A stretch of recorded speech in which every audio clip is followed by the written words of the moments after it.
우리 현대인들이 행복하면서 한 가지를 놓치고 있습니다. 아름다움에 대한 열망입니다. 우리가 작년 1년 동안도 행복을 넘어 아름다운 가정, 그 얘기를 참 많이 했는데 정말 맞는 말씀입니다. 아름다움 없이 행복만 추구하면 추해집니다. 내 돈 가지고 내가 쓰는데 틀린 말은 아니지만 그것 때문에 추해집니다. 내가 권세에 있어서 돈 좀 받았는데 남에게 피해 줍니다. 그것 때문에 무너지는 것입니다. 우리는 행복을 넘어서 아름다움을 추구하는 우리 모두가 될 수 있기를 바랍니다. 그럼 아름다움이 뭐냐? 사실 아름다움이란 말이 쉽게 한마디로 이 뷰티라고 하는 말이 설명하기는 쉬운 말은 아닙니다. 토마스 아퀴나스가 이렇게 아름다움이라는 말을 표현했는데 참 잘 설명한 것 같습니다. 아름다움이란 완전성과 조화를 갖춘 사물이. 아름다움은 그냥 오지 않고 완성미가 있어요. 완성, 숙성해야 돼요. 여러분, 애들 보고 아름답다 그럽니까? 이 동네가 오늘 대답을 안 하려고 마음을. 애들 보고 아름답다 그럽니까? 이쁘다 그럽니까? 이쁘다 그러지 아름답다고 안 합니다. 왜? 아직 숙성미가 없기 때문에. 그 다음에 좋아합니다. 얼굴은 무지하게 이쁜데 눈을 보니까 천바퀴가 있어요. 아름답지 않습니다. 좋아합니다. 영과 육과 운의 조화.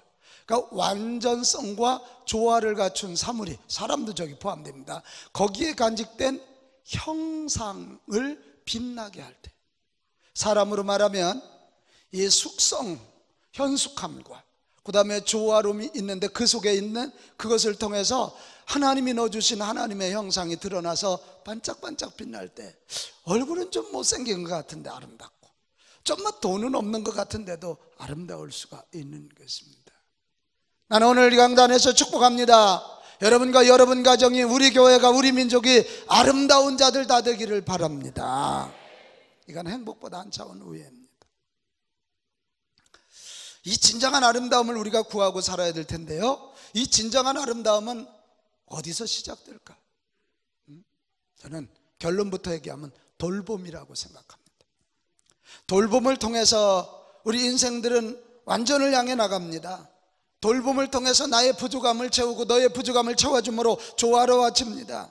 돌봄을 통해서 우리 속에 있는 하나님의 형상이 빛나기 시작합니다. 그래, 몇 년 전에 우리 교회 다녀갔던 김창옥 휴먼컴퍼니 김창옥 대표가 그때 와서 했던 말이 정말 마음에 남는 한마디가 있습니다. 사람들은 슬퍼서 죽는 것이 아니라 위로받지 못해서 죽는다는 거예요.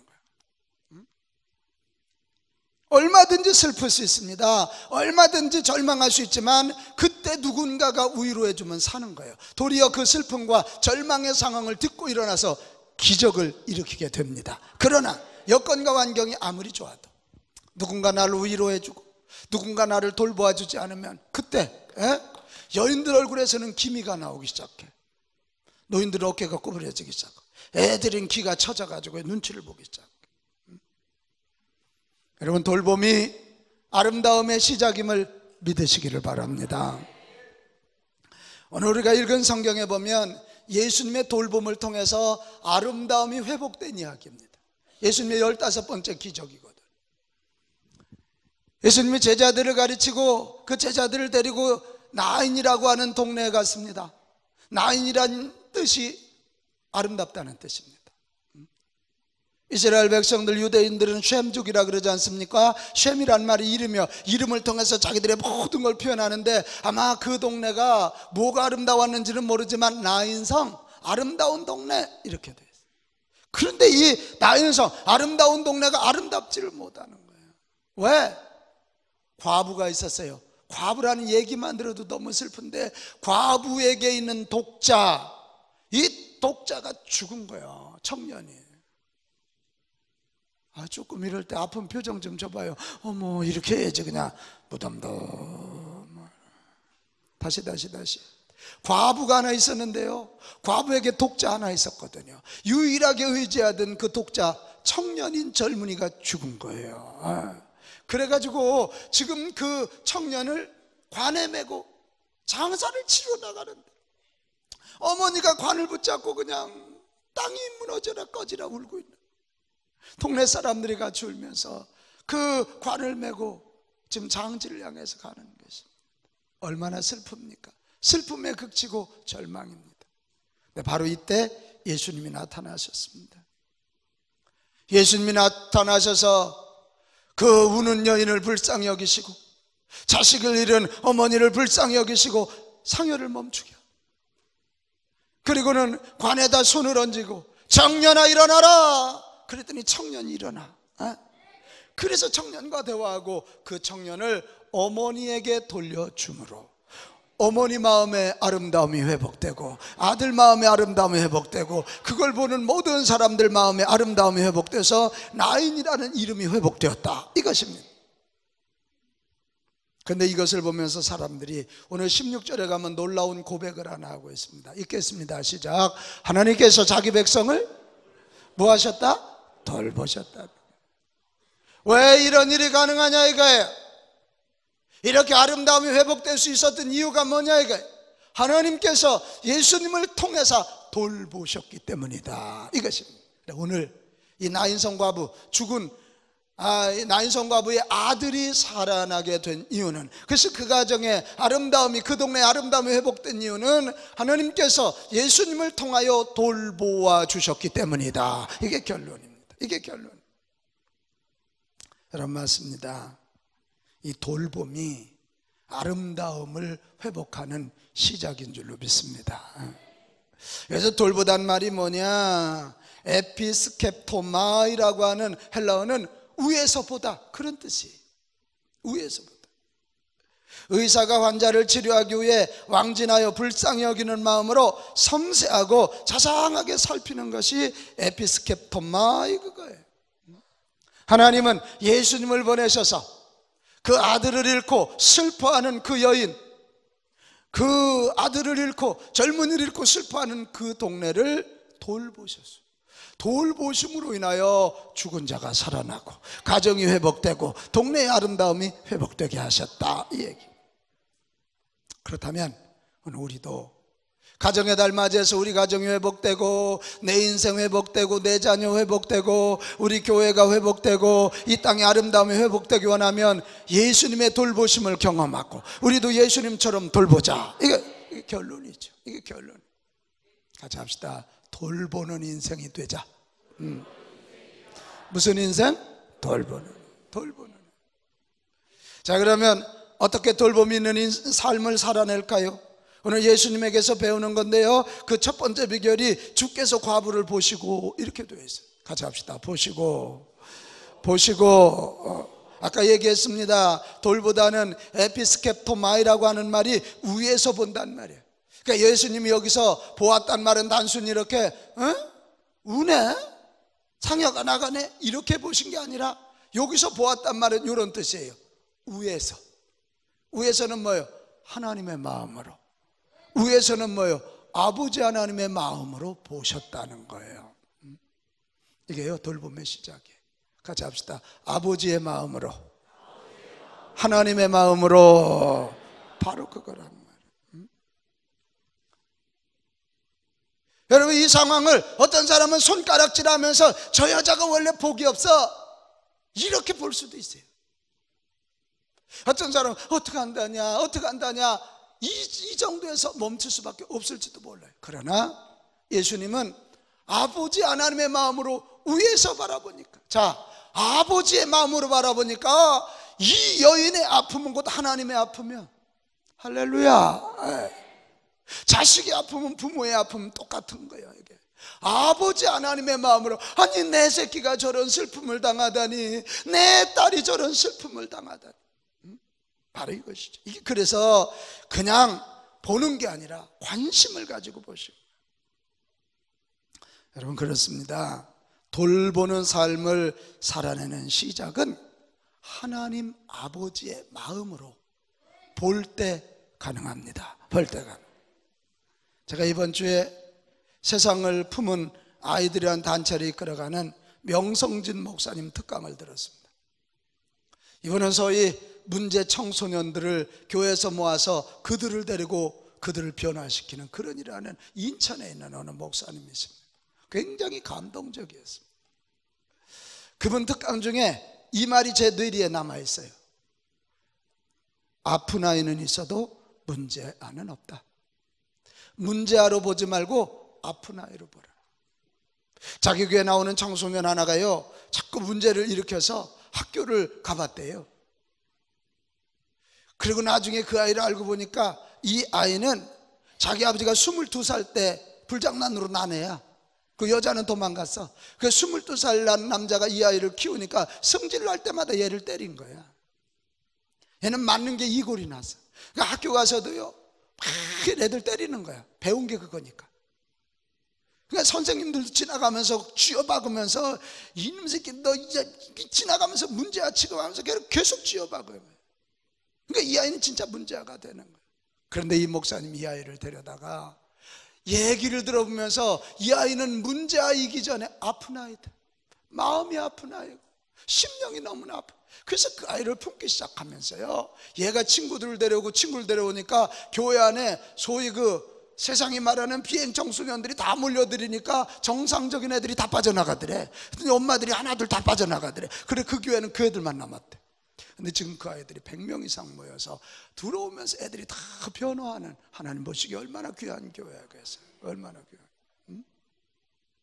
너무 귀한 말이야. 문제아로 보지 말고 아픈 아이로 보라. 에? 이거예요. 그러면 문제아로 보면 손가락질하고 정죄하지만 아픈 아이로 보면 돌보아 주게 돼 있는 거예요. 응?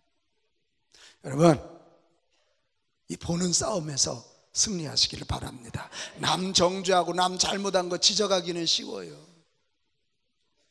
목사님 왜 그러세요? 장로님 왜 그러세요? 이 얘기하기는 쉬워. 그러나 그거 가지고는 안 돼. 자기 의는 드러낼지 모르지만 하나님 아버지의 마음으로, 하나님 아버지의 눈으로 바라볼 때 그는 아픈 사람이고 내가 도와줘야 할 사람이고 내가 섬겨야 할 사람이 알기에 돌보는 삶을 시작하게 됩니다. 그때 아름다움이 나타나기 시작합니다. 나이지리아의 노예 시장에서 일어난 일입니다. 한 소년이 담배 함부로와 맞교환됐습니다. 그래 노예로 팔렸습니다. 소년은 미국으로 가는 불법 노예선에 태워졌습니다. 그런데 태평양으로 진입하던 노예선이 영국 군함의 검문을 받기도 했습니다. 영국 군인들은 이 배가 불법 노예선임을 얼른 눈치채고 선원들을 모두 납포했습니다. 그때 영국 해군에 속한 군종 목사님 시선이 한 곳에 고정되었습니다. 수백 명의 노예들 틈에서 유난히 까만 피부를 가진 소년, 공포에 질린 표정으로 심하게 몸을 떨고 있는 노예 소년을 바라봤습니다. 아까 담배 한 부리에 팔린 그 소년. 근데 이 목사님 마음속에 갑자기 무슨 생각이 드냐면, 저 아이를 입양해서 내가 키우면 어떨까? 저 아이 속에, 저 겁에 질려있는 저 아이 속에 예수님이 들어가면 어떤 변화가 일어날까? 그래 결국요, 목사님이 거기서 결단하고 이 아이를 데리고 집에 가셔서 입양했습니다. 그리고 키웠습니다. 그로부터 30년이 지났습니다. 여러분, 이거 쉬운 일 아니겠죠? 백인 사회에서, 더군다나 그 당시 노예가 있던 사회에서 그 흑인을 데려다가 아들로 키운다, 쉬운 일 아니었을 겁니다. 그런데 목사님은 하나님의 마음으로 그 아이를 바라보고 하나님의 마음으로 그 아이를 키웠어요. 30년이 지난 어느 날, 나이지리아에서 최초의 감리교 감독 취임 예배가 열렸습니다. 나이지리아 기독교 역사의 새로운 장이 시작된 날이었습니다. 이날의 주인공은 위대한 성서학자이고 민족의 지도자로 불리우게 된 사무엘 크로우더라 목사의 취임식이었습니다. 사무엘 크로우더가 누구냐? 바로 30년 전에 군종 목사님이 데려왔던 흑인 그 아이였습니다. 오늘도 동일합니다. 아무리 보잘것없고 아무리 세상이 무시해도 하나님의 눈으로 바라보고 하나님의 눈으로 바라보고 하나님처럼 관심을 가지고 나가면 그들이 나의 손을 통해서, 나의 돌봄을 통해서 위대한 인물로 변화될 것입니다. 노예가 민족의 지도자가 될 수 있다, 이 말. 노예가 민족의 지도자. 하나님, 나의 눈에 아버지의 마음을 얹어 주시옵소서. 하나님, 내 눈에 하나님의 시선을 주시옵소서. 이럴 때 돌봄의 삶이 시작되고 그 돌봄이 아름다움을 만들어내요. 그 다음에 두 번째 단계입니다. 예수님이 보여주시는 돌봄의 두 번째 단계는 아버지의 시선으로 보아서 불쌍히 여기고 그리고 그의 필요를 채워주는 것입니다. 그래서 이런 겁니다. 과부를 보시고 불쌍히 여기셨습니다. 공감하는 것입니다. 그리고 그간에 손을 대시어 죽은 아들을 살리시는 소위 그 삶에 동참하는 것입니다. 같이 합시다. 공감.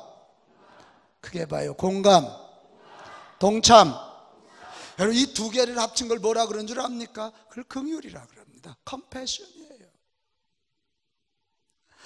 너무 불쌍한 거예요. 그래서 그의 필요가 뭔지를 알고 내가 채워주는 삶, 그것을 컴패션, 긍휼이라. 긍휼해서. 긍휼이란 말과 어머니의 자궁이란 말이 원어로 똑같단 말을 내가 여러 번 했습니다. 어머니의 자궁으로 생명을 긍휼히 여기고 그의 필요가 뭔가를 채워주는 것입니다. 이게 긍휼해서. 그러니까 이 돌보는 삶의 하이라이트는 긍휼의 삶이다. 그의 아픔에 공감하고 그리고 그의 필요를 채워주는 동참하는 삶이다. 긍휼이다. 먼저 우리 공감하는 삶입니다. 사실 돌봄에 있어서 가장 중요하고 힘든 대목이 공감이에요. 우리 자녀 양육 왜 어렵죠? 애들과 공감하기 어려운 거예요. 이거 봐봐요. 이거 봐봐요. 눈 뜨고요. 이거 봐봐요. 에? 자꾸 부모님들 입장에서 부모님들의 사랑을 주려고 그래요. 에? 주고 싶은 사랑을 주려고 그래요. 근데 지금 애들은 받고 싶은 사랑이 따로 있단 말이에요. 대표적인 게 뭐예요? 이놈 자식들이 배가 불러가지고 엄마 때는 라면이 어디 있었나. 근데 지금 걔들은 이미 먹고 사는 건 문제가 아니요. 걔들에게 필요한 건 빵이 문제가 아니고 라면이 문제가 아니요. 부모들이 애들과 공감하지 못하니까 당신 딴에는 마음껏 쏟아준다고 줬는데도 반응이 없으니까 부모들도 상처. 애들은 애들대로 저들 필요한 건 안 주고 자꾸 엄마 옛날 누룽지 긁어 먹었던 얘기만 하니까 애들은 누룽지가 뭔지도 알지도 못하는데 짜증나 죽는 거야. 이게 공감이 안 되기 때문에 그런 거예요. 공감하지 않고 사랑을 주려고 하면 서로 마음에 상처가 생겨요. 출애굽기 23장 21절에 보면 이런 거예요. 너희는 삼가 그의 목소리, 그는 하나님이여 하나님의 목소리를 청종하고 그를 하나님을 노엽게 하지 말라. 내가 이 말씀을 읽다가 무릎을 딱 쳤어. 하나님은요 우리에게 순종하라고 말씀해요. 왜? 그걸 통해 너희들에게 기적을 주고 복을 줘요. 근데 사람들이 하나님의 말씀을 이해하지 못해 하나님에게 공감하지 못하고 불순종하면 하나님이 노여워지. 하나님도 노여워하신다. 자, 에베소서로 한번 가볼까요? 에베소 6장 4절에도 또 아비들아 너희 자녀를 뭐하게 하지 말고 노엽게 하지 말. 그 뒤에 붙은 말이 오직 주의 교훈과 훈계로 양육하라는 거예요. 자꾸 네 자식인 줄 착각하고 네 방식대로 애 키우려다 노엽게 하지 마. 그 자녀는 네 자녀가 아니라 내 자녀야. 하나님 말씀이요. 내 자녀야. 내가 네게 맡긴 거니까 내 교훈과 내 말씀으로 양육하라. 양육하라. 이렇게 말씀하고요. 여러분 자녀들 잘 양육하기 원하면 자녀들과 소통해서 그 아이가 필요한 게 뭔지를 알고 공감해야 돼요. 그래가지고 참 이거 저도 잘 못해요. 부부간에도 그래. 자꾸 들어서 서로 공감해야 되고 부모 자식 간에도 마찬가지야. 교회 안에서도 마찬가지. 자꾸 자기 얘기만 옳다고 일방적으로 얘기하면 상처가 되고 노여워진다. 같이 합시다. 공감하자. 이게 긍휼의 시작이에요.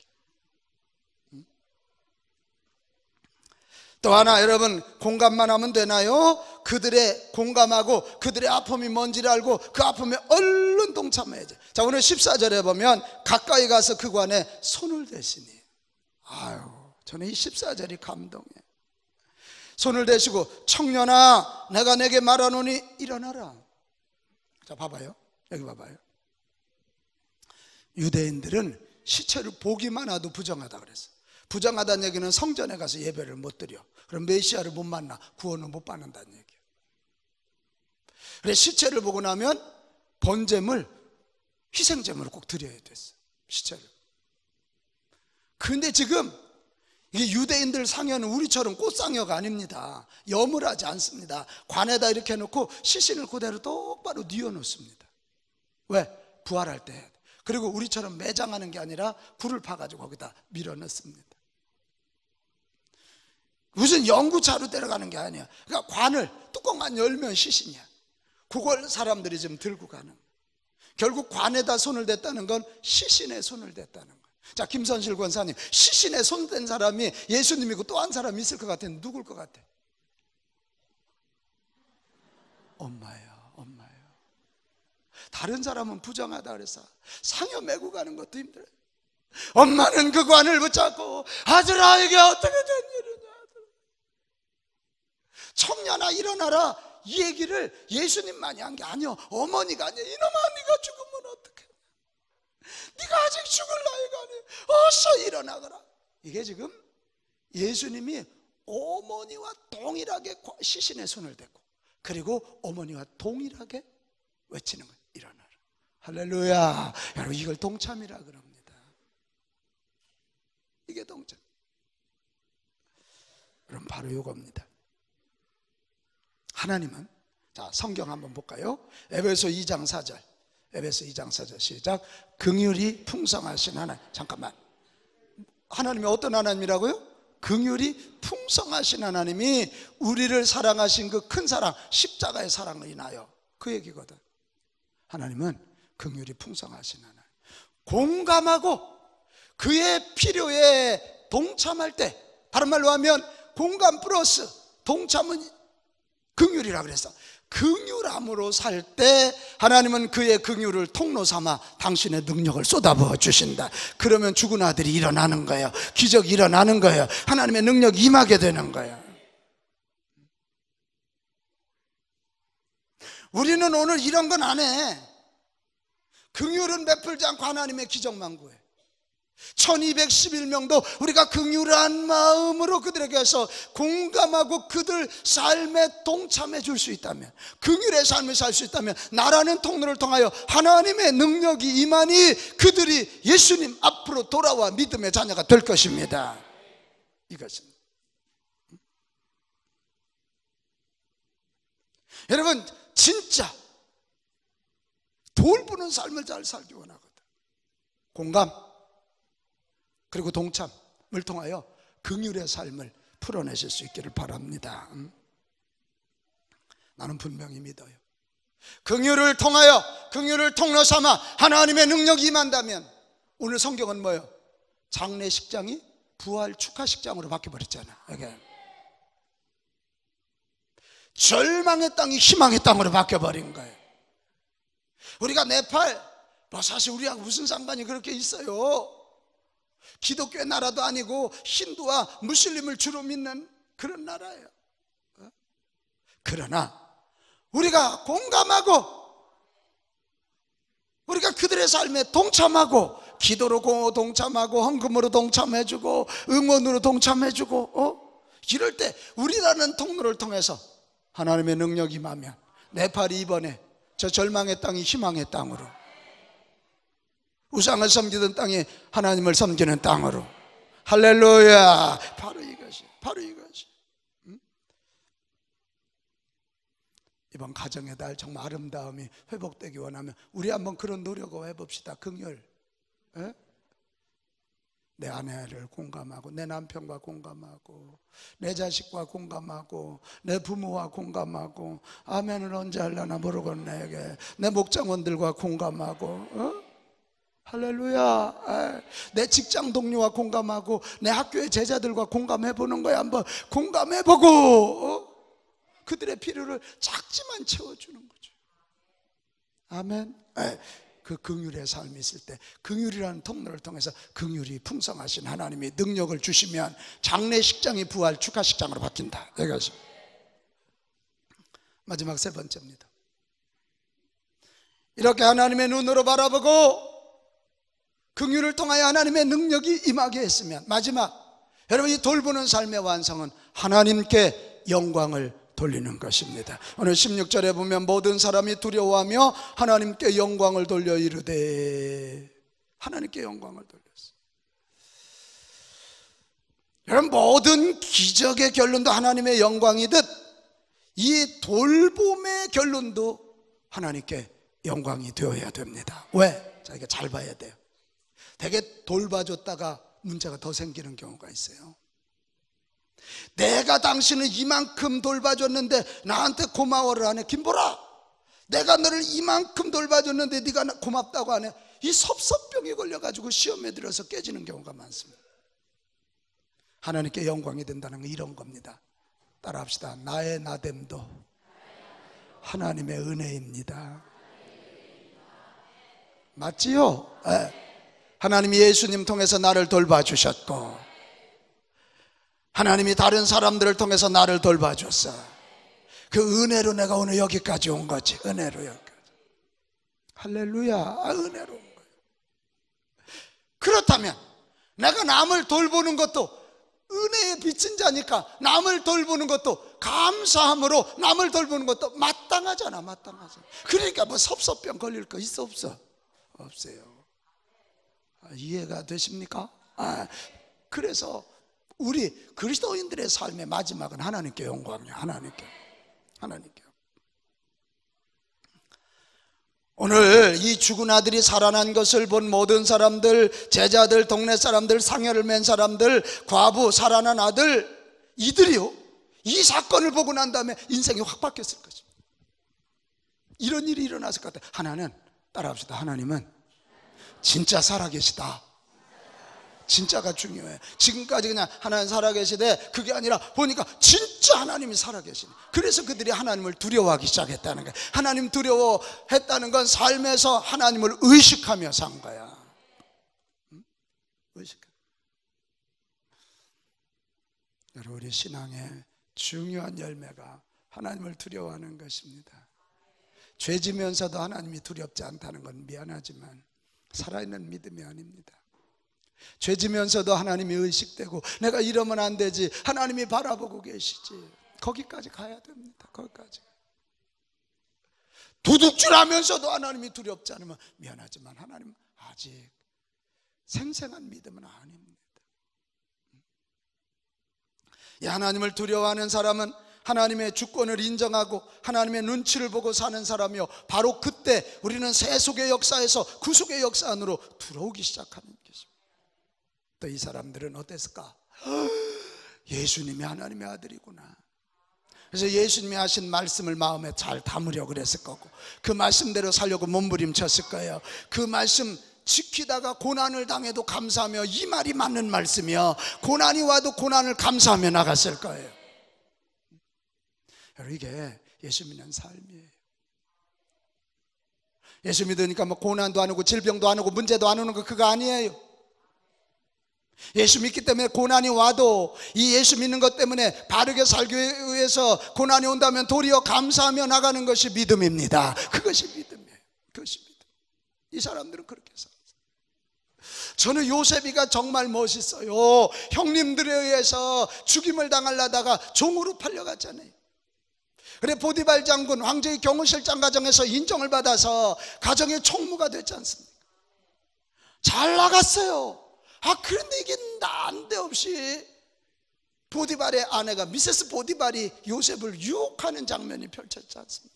그것도 뭐예요? 나하고 하룻밤만 동침하자는 거예요. 요즘 젊은이들 같으면 이게 웬 떡이냐?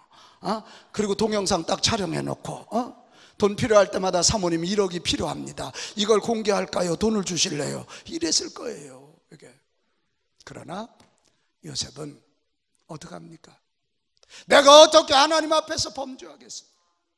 여기까지 인도하신 분도 하나님이신데 내가 어떻게 하나님 앞에서 범죄하겠습니까?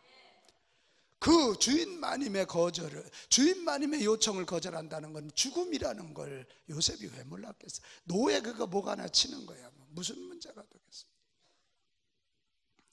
그러나 도도하게, 내가 어떻게 하나님 앞에서 범죄하고 나를 신뢰한 당신 남편을 배신하겠습니까? 그리고 그는 잡아당긴 옷 벗겨진 상태로 감옥을 향해서 아주 도도하게 걸어갑니다. 요즘 우리 가치 기준이란 뭐예요? 요셉은 실패한 인생이라 말할지 모르지만 정말 요셉이가 실패했습니까? 아닙니다. 나는 고난이 와도 하나님의 뜻을 지키다 고난이 오는 것은 영광입니다. 그 믿음을 가지고 정말 당당하게 감옥을 향해 갈 때 하나님은 감옥에 가 있는 그에게 꿈 한 번 풀었다가 국무총리 되게 하는 기적을 일으켜 주셨다는 거죠. 이게 예수 믿는 삶입니다. 이게 예수 믿는 삶.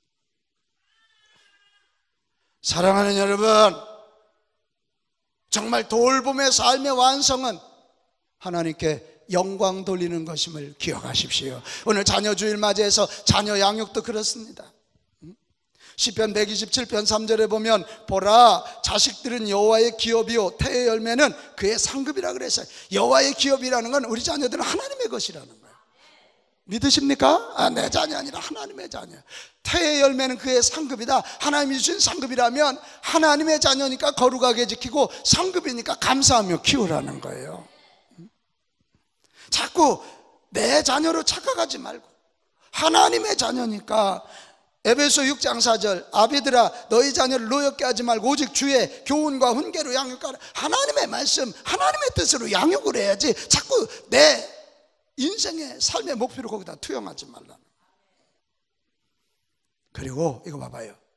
하나님이 나도 은혜를 키워주셨으면 나도 내 자녀 키우고 너무 자녀한테 기대하지 마. 기대하면 실망이 큰 법이에요. 그냥 그놈들끼리 그냥 이 집사 아들 딸 키워놨더니 이것들이 지들밖에 모른다. 안 돼. 지들밖에 모르고 살면 돼.